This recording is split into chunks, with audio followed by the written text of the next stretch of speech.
asalaamaaleykum mbokk yi ñu ngi nuyu ku ci nekk sa tur ak sa sant le nom c'est Ousseynou Malado Sène je suis le responsable des jeunes de l'UNR yaakaar naa tey li ñu fi dajale lu am solo la parce que Benno Bokk Yaakaar loof na loof boo xam ne Thiès néew na néew doole boo xam ne Thiès am na ñoo xam ne que waroon nañoo tal leneen lu dul ñëw di attaquer suñu président di monsieur Mouhamadou Lamine Massaly yaakaar naa nit kooku nga xam ne que dafa salte xol bi bon ñu koy woowee Lamine Ngom nga xam ne que tekkiwul dara fi mu dëkk di Daaru Salaam waroon na tal leneen lu dul di attaquer suñu président de parti muy Mamadou Lamine Massaly ce fou clinique doublé d'homosexuel politique kooku yaakaar naa kenn waratu koo seetaan muy wax lu ñaaw di ko jël di ko teg ci leader yi nga xam ne que ñu ngi xeex guddeeg bëccëg pour la bonne marche de la coalition Benno Bokk Yaakaar ici à Thiès ci ay waxam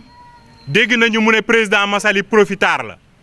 yaakaar naa président Massaly le 30 novembre 2022 la dugg ci coalition Benno Bokk Yaakaar te bu mu ci duggee ba tey salaire PCA am mosu cee lekk 1 franc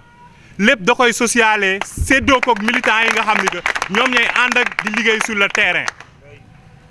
politique gu Thiès nag dafa neex nit ñi dañuy nekk sur le terrain di liggéey nit ñi nekk sur le terrain di jàppale jeunes yi di jàppale jigéen ñi di jàppale association sportive yi di jàppale femmes yi nga gis ñoo xam ni que tekkiwuñu dara di wër di attaquer ñooñu pour seen propre intérêt Lamine Ngom nag dafa nekk nit koo xam ne que dañ ko xam parce que nit ku fasante woon kóolóore ak le président Lamine Massaly waaye tey bi nga xam ni que gisatu fa intérêt di woo président Massaly di ko chantage président Massaly bañ ko jël téléphone ci loolu la sukkandiku ba jóg léegi ne day yàq président Massaly di ko yàq ci askanu Thiès bëgg ko salteel deram ci kanamu son excellence Macky Sall mais yaakaar naa ça c'est peine perdue parce que président Massaly li muy liggéey Thiès nekkul lu ñuy naatable image yaa ngi fi renseignements généraux yaa ngi fi yaakaar naa ku jël 2244 parrainages jébbal ko en moins d'une semaine yaakaar naa kooku bokkul ak koo xam ni que mën a goo sax génnee 100 parrainage sa quartier Lamine Ngom nag tey la mën a taxaw mu ne day xeexal coalition Benno Bokk Yaakaar élection locale yi nga xam ni que moom lañ fi weesu liste parallèle la ubbi di xeex coalition Benno Bokk Yaakaar di xeex Ablaye Dieye mi nga xam ne que moom la àndal tey di politique yaakaar naa Ablaye Dieye bu ñu demee ba ci kanam tuuti bu gisee visage yu kaymaaw nit ku bon kooku dina jël ay responsabilités am dàq ko ci sigi jot na bi financement 200 millions yi nag waa ji dafa yàkkamtee wax lu dul dëgg yàkkamtee kàcc yàkkamtee fen ak saltel der moo tax mu ne financement yooyu gisu ko ci jeunesse bi président Massaly ñëpp xam nañ ni que ci programme am un week-end un quartier même pas un mois ci la lancé programme financement wu 200 millions yi nga xam ni que fas yéene na koo jàppale jigéen ñi ci 200 millions yooyu nekkul gul loo xam ni que commencé nañ ko joxe mais commencé nañu organiser femmes yi di tijju compte yi di mobiliser femmes yi di leen jàppale pour éventuellement bu ñu leen accompagner ba pare du ñu am benn jafe-jafe ci seen liggéey et je parle sous le contrôle du secrétaire général Pa Gueye mi nga xam ne mi ngi nii toog yaakaar naa tey la neex rek nit ñi di wax événement Ousmane Sonko yi bi muy tar di metti Thiès Sénégal yëpp di tàkk Lamine Ngom ak ay moromam dañoo daw làqatu ji ñiy dem ci hôtel yi nekk fa ak diriyanke yi bàyyi le président Massaly ak jàmbaar yi nekk ñu mel ni moom nekk fii di xeexal coalition Benno Bokk Yaakaar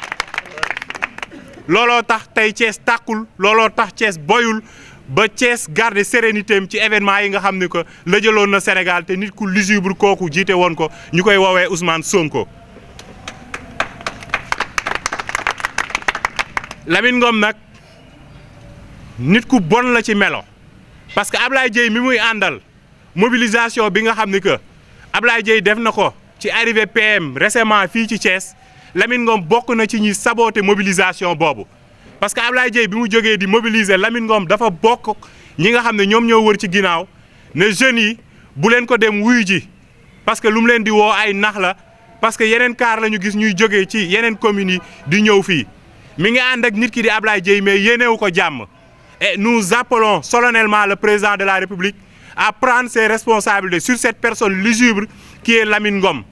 poste de conseil spécial bi ñu ko fal sax mérito wu ko parce que ñëpp xam nañ ni que président Macky Sall ak le candidat potentiel Amadou Ba unification la ñu woote pour remporter les élections dès les premiers tours yaakaar naa boo nekkee ministre conseiller war nga tal leneen lu dul nekk fii di xaajale di féewale responsable politique yi nga xam ne que ñi ngi xeex guddeeg bëccëg di jël seen alal di ko bokk ak askan wi yow instant yow yaa ngi jël say salaire rek say lépp di ko caaxaane bu dee moom mos na financer benn groupement féminin wara mos na financer ay jeunes na génn wax ko te yaakaar naa 3 millions yi nga xam ne que joxe woon nañ ko ci parrainage yi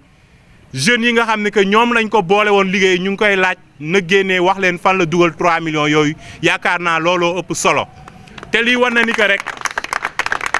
président Massaly ci liggéey la nekk et je suis le témoin parce que je suis le responsable national des jeunes de l'UNR parrainage yi nga xam ne que collecté nañ ko fii commune Thiès Ouest amul benn jeune boo xam ni que wara benn militant wara partisan boo xam ni que jox nañ la 1000 francs wara 2000 francs wara 100 francs bu gën a tuuti pour nga parrainer coalition Benno Bokk Yaakaar yaakaar naa li tax nit ñi wóolu le président Massaly ba jël seen carte d'identité nga xam ne que dafa fort yaakaar naa loolu du ay caaxaan parce que jiw na leen ngor wan na leen ngor te wan na leen ni que dëgg ak jub rek la bëgg a ànd ak ñoom moo tax dafa am parrainage yi facilement leneen li ci topp rek mooy nous disons solennellement au président de la République son excellence Macky Sall que le sieur Lamine Ngom sera l'unique et le seul responsable de la défaite de la coalition Benno Bokk Yaakaar à Thiès à cause de ses fumisteries et de son ingratitude. Je pense que cet homme c'est un homosexuel politique boo xam ni que fu mu gisee intérêt dem fu su gisatul intérêt tourné di xas ak saaga ak jéebaani ñi nga xam ne que ñoom la àndaloon. président Massaly day nitu sutura di nitu jàmm di nit koo xam ne que nit ku am yërmande la mais bu taxawoon fii ci kanamu micro yi wax fi nga xam ne que moom la jaar ak waa jooju ñuy woowee Lamine Ngom yaakaar naa ñu bëri dinañ jël seen loxo dar ko seen gémmiñ parce que yaakaar naa nit foo ànd ak moom ci yenn yi ngeen xeex ci yenn yi mu yàgg laa taxaw fu nekk war ngaa rus lu ñaaw jël ko di ko teg ci kanamam war ngaa rus lu ñaaw jël ko di ko teg ci deram pour nit ñi bañ ko mais président Massaly nag yàlla da koo baaxal li tax yàlla baaxal ko mooy nekkul ci ay caaxaan ci liggéey la nekk yaakaar naa ONFP bi bu dee poste bi moo leen tiital ñu ngi leen di ñaan wara ñu ngi ñaan président de la république mu jëlaat poste PCA bi parce que président Massaly mosul sàkku benn yoon pour ñu jox ko poste PCA te desam ci coalition Benno Bokk Yaakaar ñun ñii di jeune nekk ci UNR yàgg nañ ko wax bàyyil coalition Benno Bokk Yaakaar parce que 98% des responsables politiques de la coalition Benno Bokk Yaakaar ñi nga xam ne ñu ngi Thiès ay jaam lañu parce que nit ki mënoo ànd ak moom ba pare topp di ko xeex topp di ko galgal parce que lu tax ci liggéey rek la nekk et son seul tort liñ ko meree mooy lu mu wàcc sur le terrain di jàppale askan wi te ñoom ñu nekk ci ay caaxaan ngoon bi war a guddi gi ñu dem Kayor glace dafa lekk glace président Massaly talul lekk ay glace ñoom nañu wàcc ci base bi wax ak militants yi Lamine Ngom moomu nag Daaru Salaam bi mu dëkk sax mosu fa gagné benn bureau de vote waxuma la ak centre bi mais bu taxawee di attaqué Mbaye Dione ak président Massaly laakaar naa loolu ay caaxaan la président Massaly nag du ko tontu ñun ñuy tolloog moom dayo ñoo koy tontu te ku ko gis nu mu waxee wax naa ko sànq c'est un fou clinique moom saa yu waxee dañ ko waxloo bu dee ki koy waxloo nag am na fit ñeme na jël responsabilité am na ñëw jugg ci caaye président Massaly di ko tontu dina ko tontul boppam parce que yaakaar naa fulla ak fit ak fayda ak jom ci moom la fekk baax kàddu yi tey nag mënuñu ko woon bañ a rotal parce que on est des jeunes engagés pour la bonne marche de la coalition Benno Bokk Yaakaar ici à Thiès bu ñu gisee loo xam ni que mën na ko gàntal wala ñu gis ay nit ñoo xam ni que jóg nañu pour yàq ànd boobu dañuy taxaw ne leen arrêté leen parce que coalition Benno Bokk Yaakaar soxlawul loolu moo tax ñi ngi woo ñëpp ñu dalalaat xol yi te dalalaat xel yi te xam ni que nit saa yu jiitoo am na lu tax ñu jiitu ay caaxaan mayu leen ñu jiitu dañoo liggéey ñu jiitu képp ku bëgg a jiitu nag na nga liggéey désormais léegi ñun waa coalition Benno Bokk Yaakaar ñun jeunes yi nga xam ne que ñu ngi UNR nangootuñu kenn ngay taxaw di saaga wara ngay xas suñu président monsieur Mouhamadou Lamine Massaly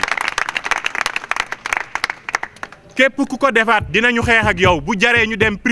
prison jël suñu responsabilité. Lamine Ngom nag yaakaar naa Ablaye Dieye da koo xamul parce que nit koo xam ni que bi nga taxawee